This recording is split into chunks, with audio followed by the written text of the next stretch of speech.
Hello everyone, my name's Jan van der Aar and I'm travelling the world my name is Ollie and I'm actually turning the tables on Jan and interviewing Jan today about his own interviews. A lot of talk about interviews, so let's get stuck in. So there we go. Jan. Yeah, thanks for having me, Ollie. Thanks for being in your show. Thanks for having me in your show. The Ollie Richards show. Exactly. So, who is, first of all, I mean, people have watched you interviewing lots of people, but who is Jan van der Aar? Who are you? My name is Jan, I'm from Holland, and for the last 5 years I've been traveling the world. I've been traveling the world, but at the same time I also work. I have my own company, a translation agency. The most of the work that I do is work online, so I organize translation project, basically project manager. Yeah, my work allows me to work almost wherever I want, and that gave me a lot of freedom to explore a bit about the world, but also to learn several different languages that are spoken in the countries where I've been. Right. So when did you start interviewing language learners and making all these great videos, and why? Yeah, I started, I think the first video was with, first polyglot that I interviewed was, I think it was after the polyglot conference, not the one in Berlin, but the year before, so that's around 2 years ago in Budapest. Why did I start? I saw all these polyglot people that speak many languages on the videos of them on the internet, and I find it very inspiring to see that there were so many people speaking so many languages. And then at the conference in Budapest, I was able to actually meet them in person. And well, at the time I knew that all of them had very interesting stories about how they learn languages, and I thought that it might have been a good idea to interview them and learn more about how they do it. It was a great idea, and your videos have brought a lot of been really educational for lots of people, and it's brought a lot of value to the community, I think.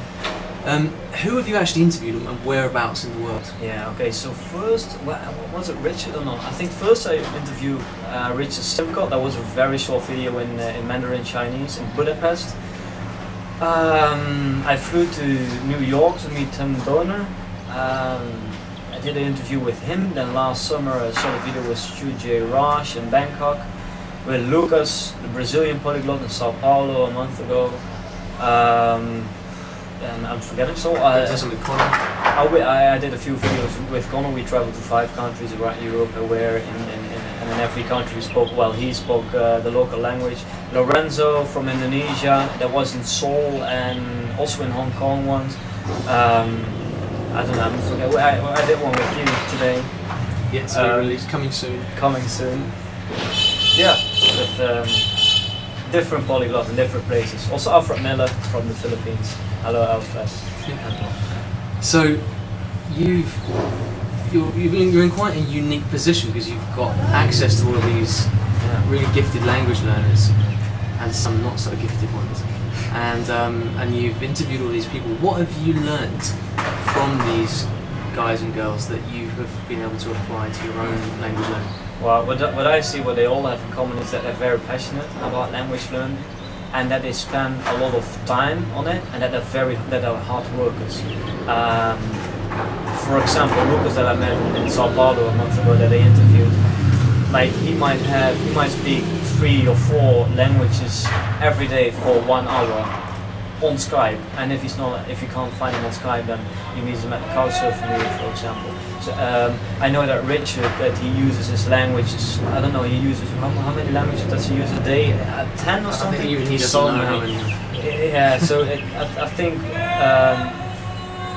think that's very important when you're learning a language, or if you want to learn a language, that you work very hard on it. And working very hard on it, I don't mean by studying grammar books all day long, but that you actually get to talk, to get to speak the language, get to practice the language as much as possible. So what do you do now differently, for example, that you didn't do a year ago, having learned? I've spoken to all these people. Yeah, I started learning language by myself after I learned Chinese. It was about 2 or 3 years ago. And in the beginning I was just learning from books, as it was said. only learned from books, but after a few months I could not speak the language because I had never spoken the language. So now I changed something. I think last year I changed something when I learned Cantonese with some Japanese. And what I do is I set classes every day of the week, 1 hour. Maybe not every day, maybe for every 2 days. So that I have an hour in which I can practice the language with a native speaker. I make notes that I revise after my classes. That's how I learn languages now, by speaking instead of by studying. So you schedule these regular speaking sessions? Yeah, during the week. yeah, exactly. Yeah. So what's next? What can we expect from Jan in 2015 and beyond? More videos with polyglots. I'm also, well, I still haven't learned French yet, so that's really a language I feel I have to learn as a Dutch, you know. They speak it in Brussels, which is only 1 hour and a half away. But then, and at the moment I'm learning Thai. So in terms of language learning French, Thai. I will keep doing these interviews. Also working on some other projects not related to language learning. Some top secret things. Some top secret things. Right. Yeah. So if people want to follow you along with these videos, should they maybe subscribe to your channel or something like that? Yeah, well, they can. Yeah, of click course that they can. subscribe button. Where is? I think it's here. The red button there. It's right there. You can follow me there. Also check out my the interviews where I just talked about. And I also have a website. It's my name, www.janvanera.com. And he'll spell that for you. I will spell that just in case. Alright then, well, it's been great to see you here and thank you, Adi.